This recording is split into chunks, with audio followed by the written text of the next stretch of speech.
This changed everything for busy families. Nobody believed a kitchen could work by itself.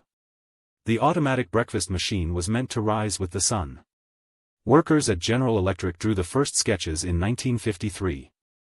Its form looked like a sleek marble slab. A long conveyor belt ran the length of the unit. Small glass doors hid the cooking chambers. Each chamber held a slot for an egg, a pancake, or a slice of toast.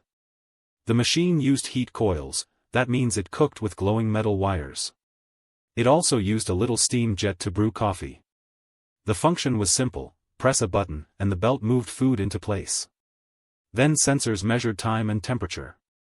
After a few minutes, the belt brought the meal to a serving tray. The tray slid out with a soft pop. The aesthetic matched the 1950s vision of the future.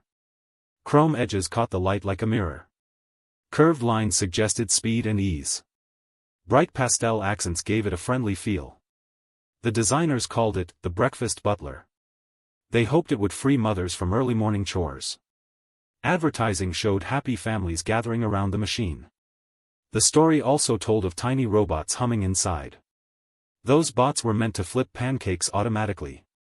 The whole idea felt both hopeful and playful. However, the machine never left the drawing board. The cost of the heat coils and tiny robots was too high. Safety standards also worried officials. A fire risk could not be ignored. The 1960s saw cheaper microwaves take over. The automatic breakfast machine faded into a museum sketch. Today we can still see its drawings in retro tech archives.